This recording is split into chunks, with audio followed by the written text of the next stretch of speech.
Hello साथियों, how are you? कैसे हैं आप लोग? मैं एक चीज़ दिखाने के लिए मैंने आपको ये फोकस किया है कि मैं आज गांव में हूँ अपनी नानी के यहाँ। और आप देख सकते हो कि गांव देहात में ही पन्नी पहुँच गई है और ये पन्नी यहाँ की ज़मीन को ख़राब कर रही है। देख सकते हैं आप, पन्नियाँ पड़ी। अब ये पन्नियाँ यहाँ से कैसे हटेंगी, कब हटेंगी, कुछ नहीं जानता है कोई। ये ख़राब हो जाएंगी ऐसे ही यहीं पर। तो ये जो मैं बात बता रहा हूँ आपको, ये बहुत ही ख़तरनाक है हमारे देश की मातृभूमि और किसानों की जो जागीर होती है, मिट्टी होती है जिसमें वो खेत में अपने अनाज उगाता है, वो बेचारा इस पन्नी से कैसे छुटकारा पाएगा। अब ये तो मुझे खुद भी नहीं मालूम है कैसे इस पर अवेयरनेस लगाई जाएगी। और मैं बाग में आया हुआ हूँ और मुझे आज कुछ काम था इसलिए मैं घर निकल आया। तो सोचिए, इस विषय पर बात करेंगे, ठीक है ना? चलिए, एक यहाँ पर मुझे मोर दिखा है, इसको मैं दिखाने की कोशिश कर रहा हूँ, शायद दिख जाए आप सभी को। उसके पास तक ले जाने की कोशिश करूँगा आपको मैं, अगर वो उड़ा नहीं तो।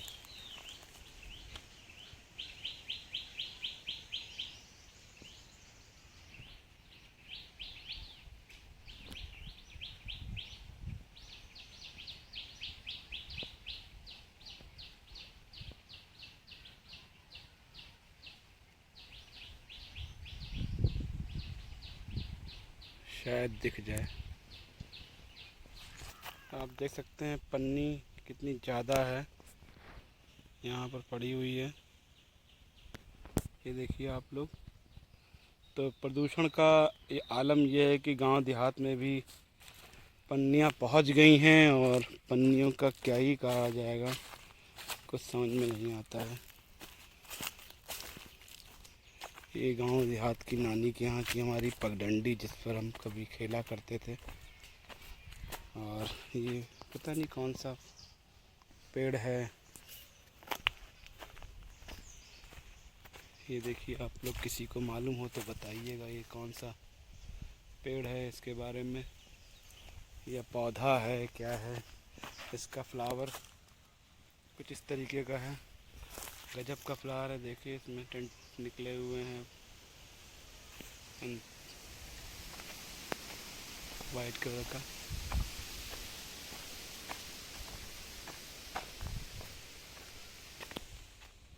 देखिए साथियों, ये किस चीज़ का प्लांट है, कुछ लोगों को शायद जानकारी होगी।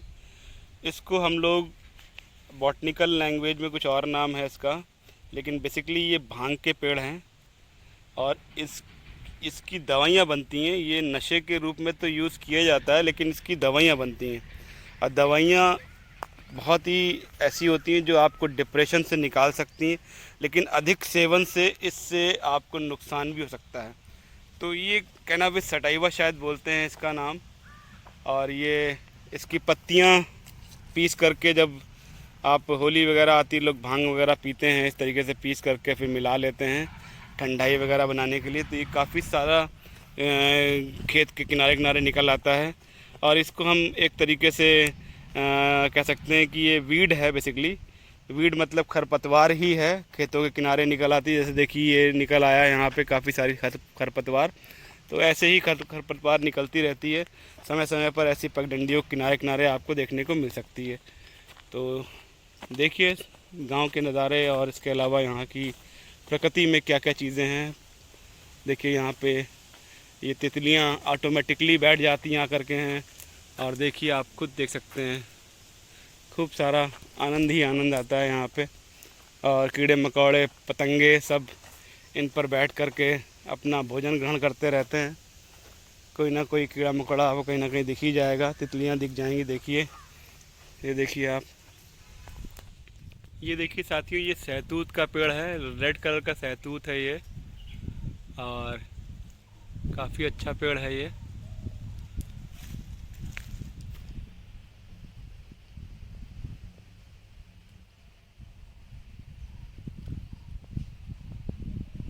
तो गांव में आने से आपको जीवन के रंग देखने को मिल जाते हैं विद एनवायरनमेंट।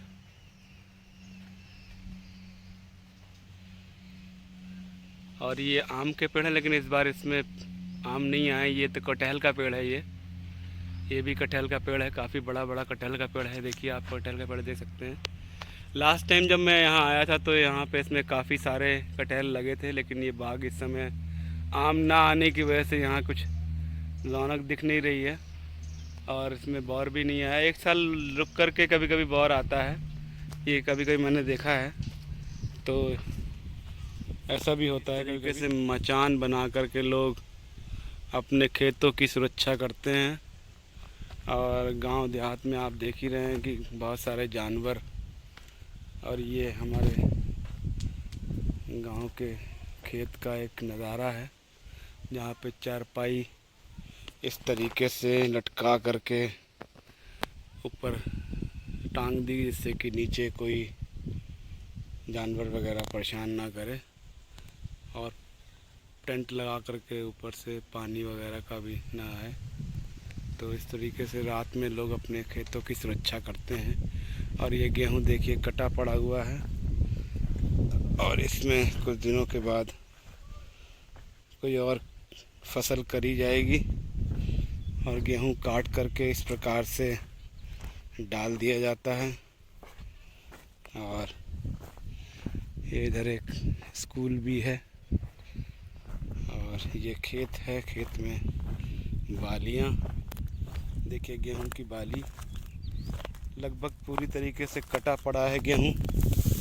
और गेहूं की बाली आप देख सकते हैं, यही गेहूं हमारे घरों में आता है कट करके। आप देख सकते हैं गेहूं सूख गया है लगभग, और कटने खनने के बाद ये गेहूं में कन्वर्ट हो जाएगा। और अभी बहुत बड़ा सा खेत है, ये काफ़ी बड़ा ग्राउंड है। ये ग्राउंड क्या, खेती है पूरा। और गांव देहात का जो एक माहौल है वो ऐसे ही होता है। और ये कुछ बाग है, दोपहर के 12 बजे का समय है। इधर तो गेहूं कट गया है, कुछ एक जगह पर गेहूं अभी लगा हुआ है और कटा नहीं है, वो भी मैं आपको आज दिखाता हूँ। और देखिए कितना अच्छा लगता है गांव देहात में ये इस तरीके की लोकेशन और शांत वातावरण, केवल हवा के निर्मल झोंके।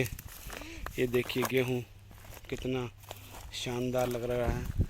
और ये बाड़ इसलिए लगाई गई क्योंकि जानवर बहुत परेशान करते हैं। तो खेत के अंदर तो मैं नहीं जा पाऊँगा किसी भी एंगल से, लेकिन ऐसे मैं आपको दिखा सकता हूँ थोड़ा जूम करके, तो आप इसका भी नज़ारा लें और देखिए कितना ही शानदार गेहूं लगता है। ऐसे में गेहूं की बालियां हवा के झोंके से लहरती हुई एक अलग ही कहानी कहते हैं ये। और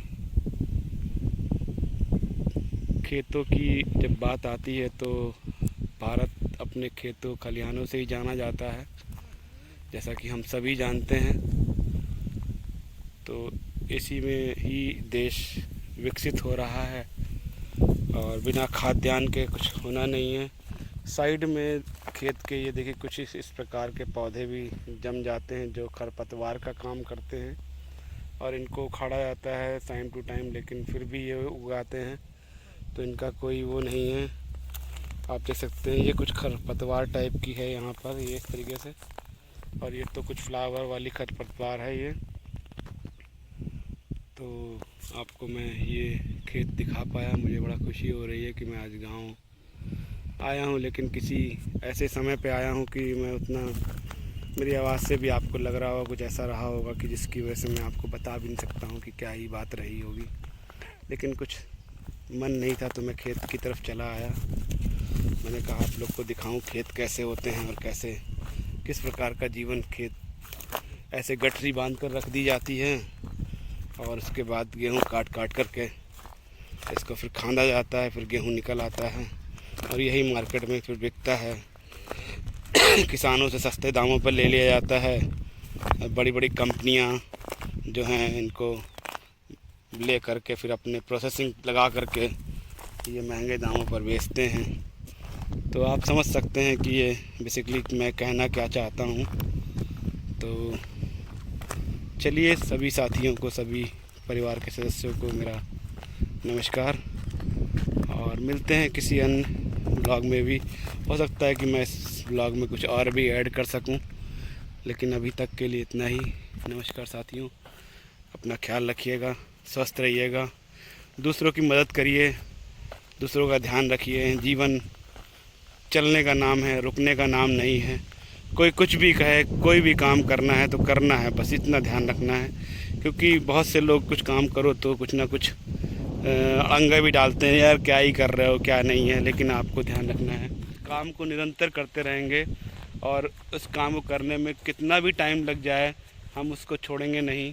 और खेतों में देखो चलते हुए मुझे ये फील हो रहा है कि हाँ वाकई में खेत खलिहान हमारे लिए कितने ज़रूरी हैं। तो आप देख सकते हैं मेरे पीछे बड़ा सा खेत है, ये मेरे ननिहाल का खेत है ये, और बाग भी पीछे की तरफ हमारे है। और काफ़ी इस समय हवा चल रही, धूप होते हुए भी मुझे कोई गर्मी नहीं लग रही है।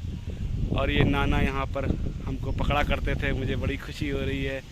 और मैं इन पेड़ों पर, ये जो पेड़ पीछे लगे हैं इन पर मैं चढ़ा करता था, नाना मेरे पीछे भाग भाग के आते थे, कहते थे कि बेटा तुम कहाँ भाग रहे हो, मैं तुम्हें नहीं आने दूँगा। और यहाँ पे एक जामुन का पेड़ हुआ करता था पहले कभी।